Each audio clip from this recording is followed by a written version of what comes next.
No one ever talks about the quiet before your first breath. We mark birthdays with joy, cakes, and candles, but we rarely pause to wonder why the moment that started it all, your birth, remains a blank slate in your mind. It's not just a quirk of biology or an undeveloped brain. There's something deeper at play, something intentional, something that ensures you don't look back to that first earth-shattering moment. Today I'm going to take you on a journey to uncover why you can't remember your birth, why that amnesia isn't an accident, and what it reveals about the system we're all part of. Over the next 15 minutes, we'll explore the truths hidden in that forgotten moment, truths that might change how you see yourself in the world. So let's dive in. The mainstream explanation for why you don't remember your birth is simple. Your brain wasn't ready. Science points to the hippocampus, the part of the brain that handles long-term memory, and tells us it's not fully formed when you're born. Babies, they say, can't store memories like adults do because the neural pathways aren't developed. It's a tidy answer, and it's partly true. But it's like explaining a symphony by describing the strings on a violin. It misses the music. Your consciousness, that spark of awareness that makes you you, was already there, even if the hardware was still under construction. Imagine being a vast, boundless presence, suddenly squeezed into a tiny, fragile body.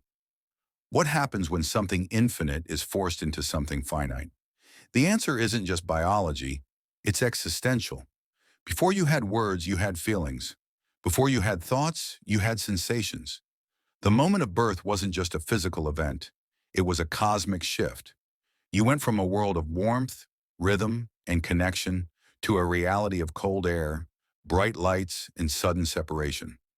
That transition wasn't gentle, it was jarring, chaotic, and overwhelming. Your first cry wasn't just about filling your lungs with air, it was a scream of recognition, a protest against the loss of something you couldn't name. The womb was a place of unity, where you were part of something larger, tethered to a heartbeat that wasn't your own. Birth ripped that away, thrusting you into a world of edges and limits. Your body remembers that shock, even if your mind doesn't. This is what some call pre-verbal trauma, a wound so deep it's etched into your nervous system before you had the tools to process it. Therapists who work with early trauma say that certain fears, certain cries, feel older than you are. Have you ever felt a panic you couldn't explain? A sadness that seemed to come from nowhere? Those aren't random. They're echoes of that first moment when you were torn from safety and plunged into chaos. Your body holds that memory, even if your mind was told to let it go. Science might call it infantile amnesia, but that label feels too small for something so profound. It's not just that you couldn't store the memory, it's that the memory was too big to hold. Let's go deeper. What if birth wasn't the beginning of your consciousness, but a narrowing of it? Many spiritual traditions, ancient and modern, suggest that your soul existed before your body. You weren't created in the womb, you were compressed into it. Imagine a vast, limitless awareness, full of knowing, love, and connection, being funneled into a tiny, physical form. That process isn't seamless. It's forceful, even violent. Some traditions speak of a soul resisting embodiment, not because it fears life, but because it knows what it's giving up. The moment you were born, you didn't arrive. You were pulled into this world, pressed into a contract you don't remember signing. That resistance leaves a mark. Think about the way newborns sometimes cry, not from hunger or discomfort, but from something deeper, something inconsolable. It's as if they're grieving a loss they can't articulate.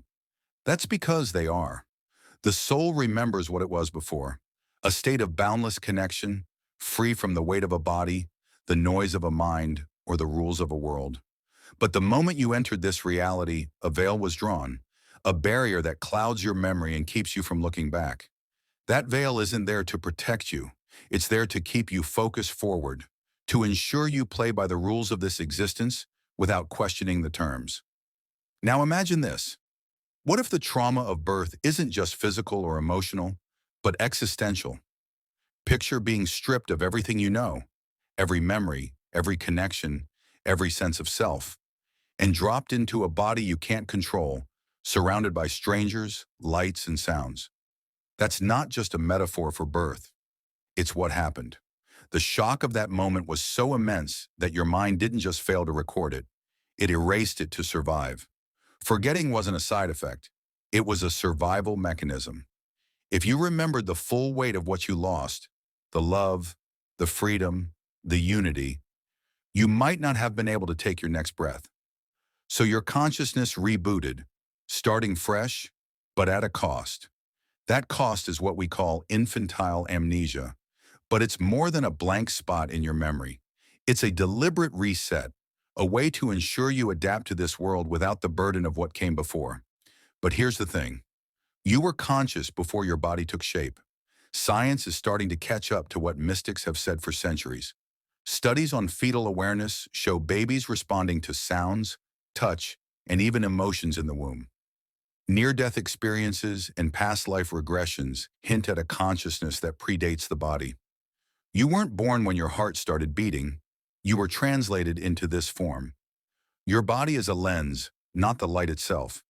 And while that lens was shaped by cells and DNA, the light, the awareness you are, came from somewhere else. So why don't you remember? Because the system doesn't want you to. If you recalled the peace, the vastness, the connection of where you came from, you'd see this world for what it is, a place of limits, noise, and distraction. You'd question the rules, the routines, the fears that keep us in line. A world built on control can't afford for you to remember the freedom you lost, so it ensures you forget, not through cruelty, but through necessity. Chemicals in the brain, the trauma of birth, the repetition of daily life, they all work together to keep that veil in place. But every now and then, you feel it slip. Maybe it's when you stare at the stars and feel a longing you can't explain. Maybe it's a moment of déjà vu that feels too real.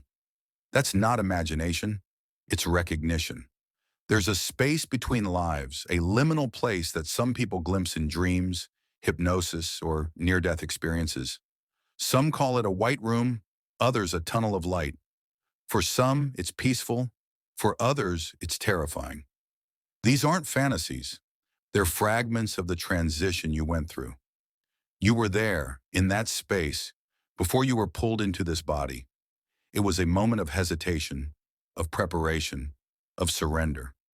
And while the details are fuzzy, the feeling lingers. You felt it in quiet moments, in the ache of homesickness for a place you've never seen. That's not your mind playing tricks. It's your soul reaching back.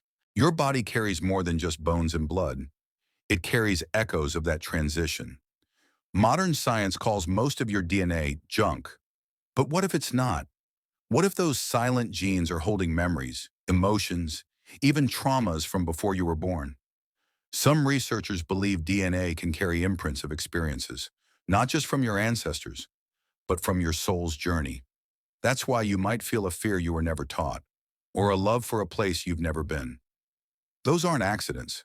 They're signals, faint whispers of a truth your body hasn't forgotten, even if your mind was told to let it go.